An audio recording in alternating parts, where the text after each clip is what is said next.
Salut tout le monde, aujourd'hui on va parler des funnels de vente de A à Z. Vous verrez, il y a déjà pas mal de sujets qui ont été traités dans d'autres vidéos, mais là on va vraiment parler du funnel de vente à proprement parler et comment est-ce qu'ils peuvent vous apporter à augmenter vos chiffres et à vous apporter gros. Si vous savez pas encore qui je suis, mon nom c'est Basel Kamel, je suis le fondateur de LBL Agency SARL et ce que nous faisons c'est qu'on aide les petites et moyennes entreprises, donc les business locaux, à exploser leurs chiffres grâce au digital marketing. Donc, rentrons dans le sujet. Qu'est-ce que c'est un funnel de vente? Un funnel de vente, en fait, c'est une séquence marketing, l'une après l'autre. Donc, on va avoir plusieurs étapes dans laquelle on convertit un parfait inconnu en un client. Donc, il va y avoir plusieurs étapes dans un funnel. Donc, on va d'abord attirer l'attention. Ensuite, on va récolter les informations du prospect. Et ensuite, on va transformer le prospect en client. Et ensuite, on va le fidéliser. Évidemment, si vous tapez funnel de vente sur Google et que vous faites vos recherches, vous allez avoir plein de modèles possibles et imaginables. Mais globalement, c'est ça la grande structure macro, je dirais. Après, on peut aller un peu plus dans les détails, affiner un petit peu, mais aujourd'hui, on va vraiment traiter en gros et je vais vous expliquer un petit peu comment on fait ça. Donc, on va déjà commencer par attirer l'attention. Donc, comme je l'ai déjà dit plein de fois sur cette chaîne, ça, c'est vraiment le nerf de la guerre aujourd'hui dans le digital marketing, c'est d'attirer l'attention de vos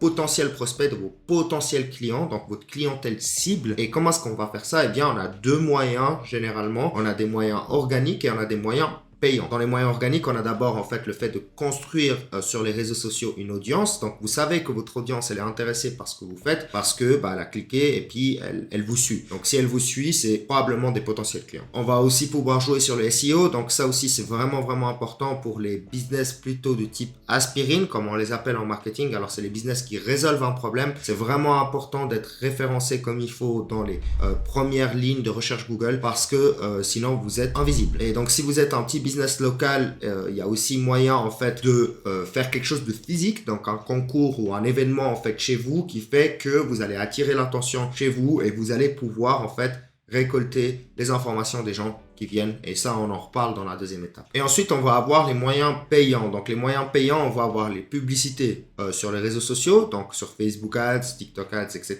On peut aussi compter là-dedans Google Ads et puis on peut aussi compter YouTube Ads. Attention, Google Ads va être très pertinent justement pour les business de nouveau de type aspirine, donc les business qui résolvent un problème pour le prospect, mais par contre pour les business plutôt vitamines, on va conseiller plutôt Facebook Ads et TikTok Ads, c'est beaucoup plus puissant pour attirer du monde. Donc les business vitamines, c'est les business qui viennent apporter quelque chose en plus au prospect et qui résolvent pas forcément un problème qu'il a immédiatement. Si je prends un exemple tout bête, ce sera une salle de sport. Une salle de sport, c'est un plus dans leur vie. Après, il y en a beaucoup qui considèrent que c'est pas un besoin absolu, bien que moi personnellement, je considère que le sport est un besoin primordial, mais c'est pas le cas de tout le monde. Pour les business aspirines, on va plutôt avoir le physiothérapeute ou bien les pompes funèbres, etc. C'est quand vous avez un problème, eh bien, vous allez chez ce business justement pour résoudre votre problème. Une fois qu'on a réussi à attirer l'attention, alors du coup, le parfait inconnu devient maintenant visiteur, ce qui change déjà la donne. Et ce visiteur, on va pas juste le laisser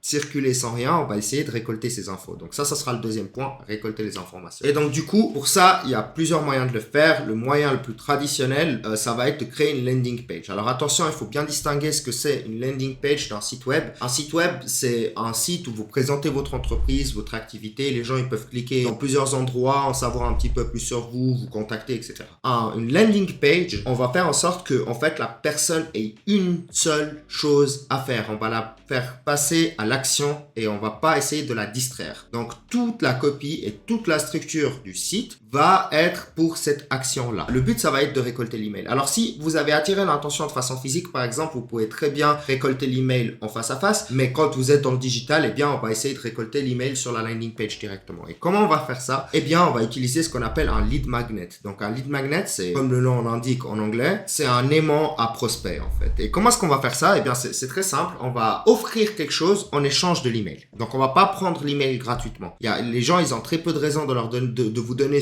leur email comme ça ou leur numéro de téléphone comme ça. Donc, du coup, on va leur offrir quelque chose en échange. Par exemple, un guide dans votre activité, justement, qui pourrait les aider, un petit livre, quelque chose qui leur apporte de la valeur pour résoudre le problème que vous résolvez en fait d'habitude avec votre business ou le désir que vous essayez de remplir pour vos prospects. Donc vraiment, on va apporter juste en fait une information en plus, quelque chose en plus, une aide en plus pour la personne en échange de leur email. Et ça, c'est ce qu'on appelle justement un lead magnet. Par exemple, dans le sport, c'est très simple, hein, un programme sur 30 jours, par exemple, ça c'est très beaucoup utilisé. On va avoir par exemple des checklists aussi qui sont possibles, des trackers d'habitude, certains le font sur YouTube, les vu circuler pour récolter les emails. En fait, il y a plein de façons de faire et donc du coup, ça va vraiment dépendre de nouveau de votre activité. Donc, on a aussi moyen en fait de récolter le lead grâce aux publicités. Donc, en fait, dans Facebook Ads et TikTok Ads, vous avez un formulaire qui est déjà intégré. Et du coup, en fait, si la personne clique, généralement, elle va en fait jusqu'au bout et elle va aussi remplir ses informations et donc vous envoyez le lead directement. Après, ça génère des leads qui sont un peu de moins bonne qualité. Il vaut mieux en fait justement avoir un processus de suivi ou un processus d'alimentation et pour ça, la landing page et la récolte d'email va être hyper intéressante. Donc, on va du coup essayer de transformer le lead en client. Et comment on va faire ça? Comme je viens de le dire tout à l'heure, on va essayer de nourrir le lead. Donc, avant de lui vendre quoi que ce soit, on va d'abord passer par toute une phase d'information et de création en fait d'une relation. À travers cet email, vous allez lui envoyer des conseils, faire le travail d'une newsletter. Tout simplement commencer à le nourrir, à lui expliquer comment il peut résoudre son problème, etc., les avantages. Et petit à petit, on va commencer à introduire votre produit. Donc, en quoi est-ce que votre produit va pouvoir l'aider à mieux réaliser son projet, donc son désir, ou bien à mieux résoudre son problème. Et donc, petit à petit, justement, on va pas vendre à froid comme ça, on va petit à petit le ramener à quels sont les avantages de notre produit et qu'est-ce qu'il peut faire pour lui. Et ensuite, on va commencer à passer dans des emails plutôt orienté vente. Donc, tout ça va être écrit par un copywriter. Donc, si vous avez aucune expérience en copywriting, c'est vrai que ça va être difficile de mettre tout ça en place. Mais en fait, on va créer des séquences d'emails et ces séquences d'emails, en fait, les copywriters, ils ont l'habitude de le faire. Et justement, on va passer d'un lead froid à un lead de plus en plus qualifié. Et ensuite, on va le faire passer à l'action. Donc, on enverra un email vraiment de vente. On va essayer de le faire passer à l'action, soit de prendre rendez-vous avec vous, soit d'acheter directement sur votre site ou autre. Et donc, du coup, voilà, ça, c'est l'étape fondamentale et généralement c'est là où vous voyez si votre campagne en fait c'est une réussite ou pas. Donc là vous voyez qu'on a tout un processus de transformation dans l'inconnu d'un client jusqu'à un client et en fait vous allez voir ces funnels partout. En fait une fois que vous avez développé l'œil du marketeur, vous allez les voir partout, c'est absolument partout, sur YouTube, sur les réseaux sociaux, il y en a, tout le monde a quelque chose à vendre quelque part quand ils publient et quand ils font des efforts. Et donc, du coup, vous allez les trouver partout. D'ailleurs, même nous, vous avez le lien en dessous justement pour booker un meeting et pour travailler avec nous. Justement, il s'agit même de ce que je fais là, d'un funnel. En toute transparence, c'est un tunnel de vente. Et on apporte de la valeur aux clients justement avec du contenu organique, aux prospects avec du contenu organique pour petit à petit justement gagner sa confiance et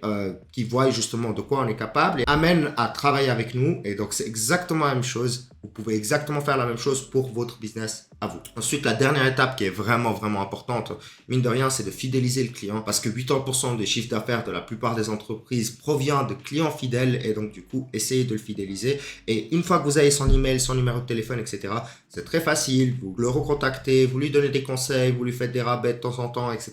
Et c'est comme ça que vous allez le faire revenir. Donc, en fait, toujours le rappeler que vous existez, toujours le rappeler que vous pouvez l'aider, surtout quand vous avez un produit qui se répète, qui peut utiliser plusieurs fois, qui peut demander plusieurs fois, qui peut commander plusieurs fois finalement. Donc voilà, j'en ai fini avec cette vidéo et j'espère qu'elle vous a plu, j'espère qu'elle vous aura été utile.